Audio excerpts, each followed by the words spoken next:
Get it?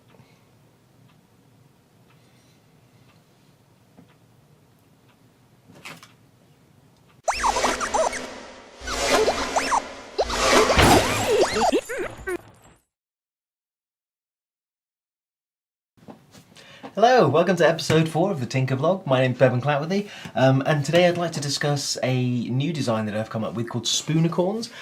It's a bit of a weird one. It started off as a game about gnomes climbing up these mountains and mining out the gems, and then as the gems, wafty bits, and as the gems sort of disappeared, the mountains would collapse.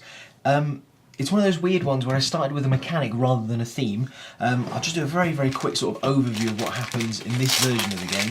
So what will happen is there'll be a bunch of cards put out like this, and these represent sort of mountains of ice cream. And you're trying to mine the bits of ice cream and these ingredients, toppings for the ice creams, to feed these children. Because obviously these children want their ice cream, so these will all want various different things, and you score the victory points if you've got, say for example, this kid wants 2 blobs of ice cream and 2 whipped creams. The mechanics behind it are really straightforward, so it's like a dice drafting game. So essentially, during each round, you'll have 2 dice in your colour. That'll be pooled from everybody, and then 1 die in another person's colour. And what will happen is, let's do green as well, why not? So there's always that 1 die left over, does that make sense? Yeah. Cool. If I can ever get in the bag, I'll edit this bit out. Boom! So I come back in. Right, so you end up with a dice pool like that. So in like a 2-player game, 2 of the greens, 2 of the yellows, and then that 1 extra one. So basically when you're doing the dice draft, you're going to roll your dice and you'll be drafting the dice. There'll always be at least 2 choices for each player, because the last die would be discarded. So with the dice, these are the Spoonicorns. So these are the guys that you're going to send either to the kitchen, which is this thing here, to put your ice creams together, or you're going to send them up the mountains to grab their ice cream. And the number of pips on the die represents how much of that particular ingredient they're going to grab. So you've got your little kitchen board, your little counter board here where you're going to store all your bits and pieces, and that will start off with sort of 6 cubes on it. And then as you collect ingredients, you'll be able to move the cubes into those various areas to represent the different ingredients. So if you picked up 3 strawberry ice creams, for example, 3 cubes in there, that's your 3 ice creams. So for the mountain bit, it's really straightforward. The number of pips represents how much of that ingredient you get. So you have to start at the bottom, and if you start there, you get 6 strawberry ice creams, for example. Or you can force that Spoonicorn to go a bit further up the mountain, and each space they move up, the die drops by 1 pip. So if you wanted to get up to these chocolate ice creams, you'd have to force that Spoonicorn down to 4. So now you're only collecting 4 of those ice creams. But that might be good, because if you collect too many ingredients, for example, if you collected those 4 chocolate ice creams, you're going to end up with 1 left over, and you either have to throw that away as waste, which gets you these waste cubes, which are black, and they're worth -1 victory point at the end of the game, or you're going to have to throw one of these strawberry ice creams away to then have enough room in your warehouse to sort of store the chocolate ice cream there. But again, throwing anything away gives you waste cubes, so you've got to be very careful about how you balance this.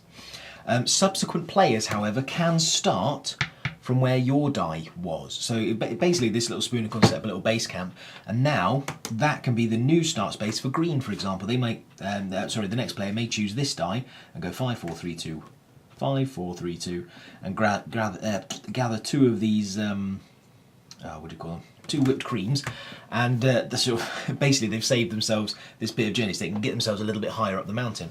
However, other players need to keep watching, because the relevance of the colours is that if your Spoonicorns are being used, you get the opportunity to grab whatever ingredient the active player is also getting.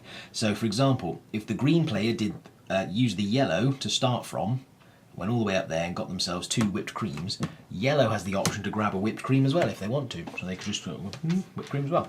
So it's a way for you to sort of gather the odd bits of extra ingredients that you're going along with. The other thing you can do is go to the kitchen. So the kitchen is here. Obviously with the kitchen there's 6 spots, so when you draft your dice, you're going to have to draft a die that matches one of the slots here, so they're all available. So if I went to there, for example, I'd be able to then spend as many of the ice creams and ingredients that I've got to complete these children. So as I showed you before, you start the game with only 6 cubes, so you're unlikely to be able to complete more than 1 child at a time. However, later on, there are mechanics that allow you to gain extra cubes. So you end up with like 8, 10, 12 storage cubes here, and then you can start racking up the points, because normally when you go to the kitchen, you'll just get to do, like, you can do as many contracts as you can possibly do, you know, as much as you can spend them. And the bonus of that is, because every time you visit the kitchen, you're going to leave behind waste.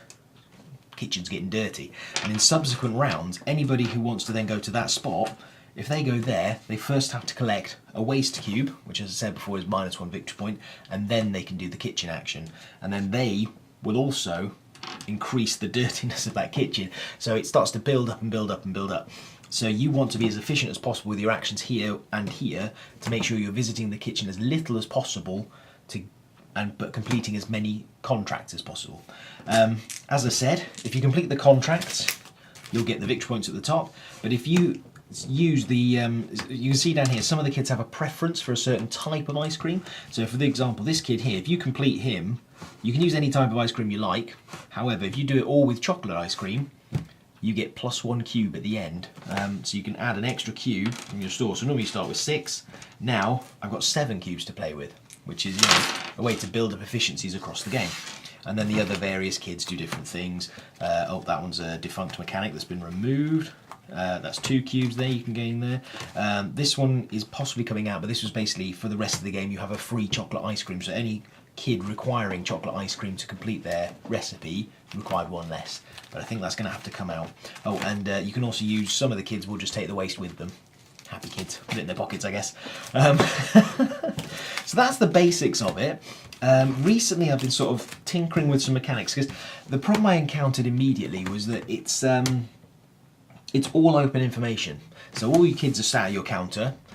You can see all the dice during the round, you know, and there's nice little gameplay mechanics through this, where you want to try and set up your dice as low down as possible, so people are forced to start from there, and then you get the opportunity to grab free items as they, you know, use your dice, for example.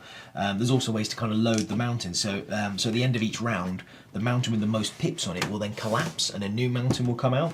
So there's ways to, you know, force other players' dice to disappear by sending them a Spoonicorn up the mountain with really high pips.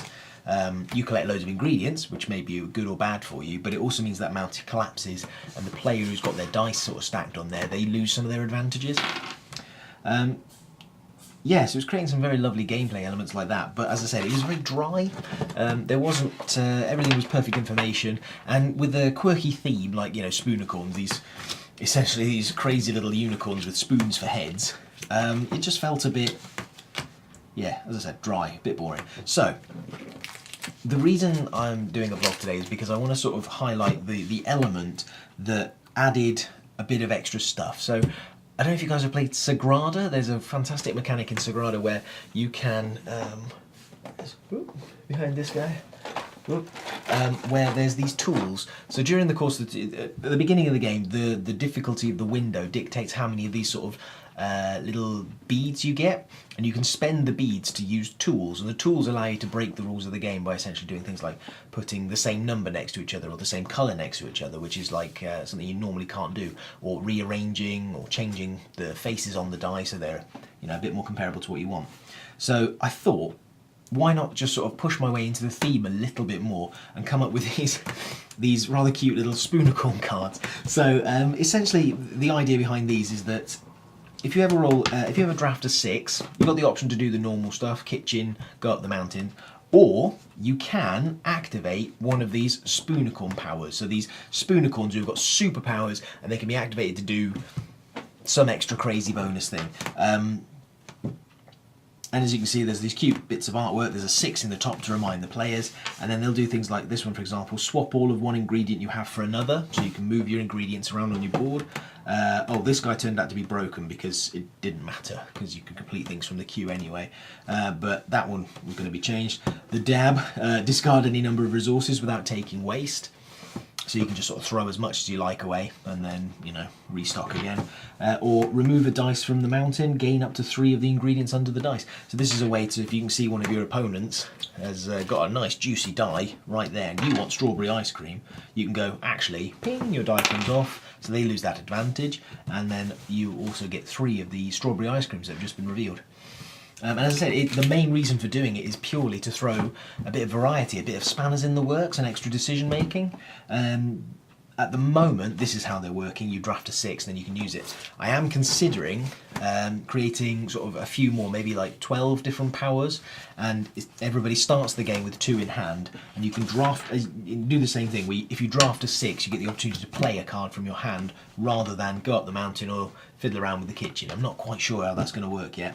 Or I might just stick with, you know, the Sagrada method, where you've got quite a few of these tool cards, as it were, but you can, you know, there'll only be like 3 or 4 random Spoonicorns that come out at the beginning of the game. So yeah, going to come up with some crazy funky artwork. But I guess the question from me to you would be, what things have you done to sort of increase the it's not the right word, not the moistness of the game, but if a game's a bit dry, a bit predictable, what kind of things have you done to sort of, you know, throw a little spanner in the works and say, oh, there we go, that's the kooky, crazy, weird little element that you're throwing in that gives the extra variability, that makes it a bit more palatable. And in this case as well, it doubles down on that theme. So the you know, I can do as much nice artwork with these and these, but that does not, to me, represent a Spoonicorn.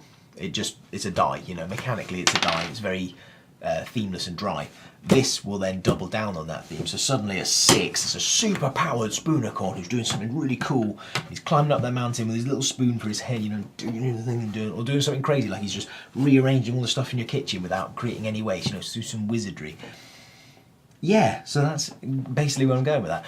Again, nice and easy short one for this week. So yeah, I look forward to hearing back from you. Cheers, guys. Bye.